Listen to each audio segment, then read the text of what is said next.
అందు ప్రియమైన సహోదరి సహోదరులకు యేసుక్రీస్తు నామములో శుభములు. దేవుని యొక్క మహాకృప మీకు కలుగునుగాక. ఈ 5 నెలలు దేవుడు మనల్ని కాపాడి 6వ నెలలో మనల్ని ప్రవేశింపచేసిన దేవునికే స్తోత్రం కలుగునుగాక.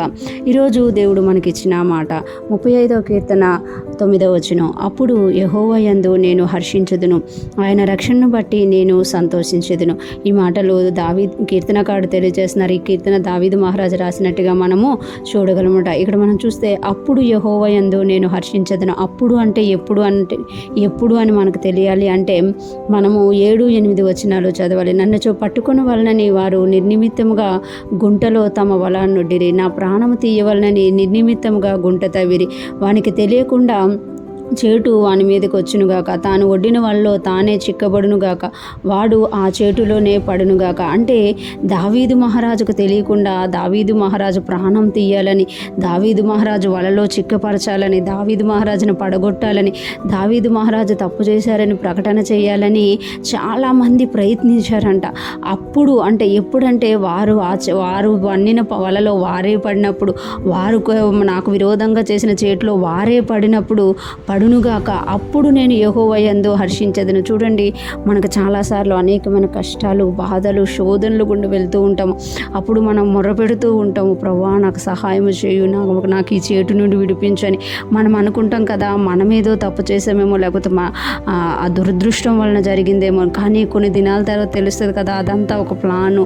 ఎవరో మనల్ని ఇది చేయాలని, మనల్ని తప్పు చేయాలని, మనకు విరోధంగా మన ప్రాణానికి హాని చేయాలని ఒలవడ్డారు అని మనకు తెలిసినప్పుడు మనం భయపడతాం. ఇక్కడ దావీదు మహారాజు కూడా వాని చేటు వాని మీదకే వచ్చునుగాక, వాడు ఒడ్డిన వాళ్ళలో వాడే పడునుగాక అని అంటున్నారు. అంటే దేవుడు మనల్ని తప్పిస్తాడు అని మనం నమ్ముతున్నాం కాబట్టి దేవుడు మనల్ని తప్పించాడు.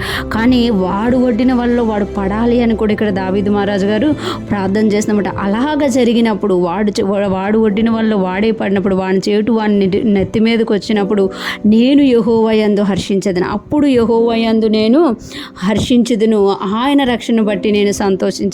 అంటే నాకు జరగాల్సిన కీడు అంతటినీ దేవుడు తొలగించి, ఎవరైతే ఏ శత్రువైతే నాకు కీడు చేయాలని పన్నాగాలు పన్నారో ఆ కీడు ఆ శత్రువుకే కలగజేసినందుకు నేను దేవుణ్ణి స్తుతిస్తున్నాను. ఇంకొకటి, దేవుని యొక్క రక్షణను బట్టి నేను హర్షిస్తున్నాను అని దావీదు మహారాజు దేవుణ్ణి స్తుతిస్తున్నారు. ఈరోజు ఫ్రెష్ మనం వింటున్న ప్రతి ఒక్కరూ జ్ఞాపకం చేసుకోవాలి, మన జీవితాల్లో కూడా మనకు తెలియకుండా అనేకమైన వలలు చేటు పన్నాగాలు పన్నుతూ ఉంటారు. కానీ దేవుడు మనల్ని ఎప్పటికప్పుడు విడిపిస్తూ తప్పిస్తుంటారు. ఈ 5 నెలలు కూడా మనం క్షేమంగా ఉండి 6వ నెలలో ప్రవేశించాము అని అంటే దేవుడిచ్చిన కృప అనమాట. దేవుడు మన జీవితాల్లో చేసిన మేలు అనమాట.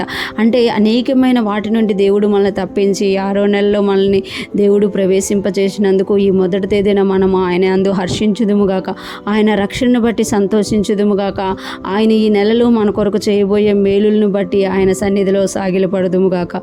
దేవుని కృప మనందరికీ తోడై ఉండి నడిపించునుగాక. ఆమేన్.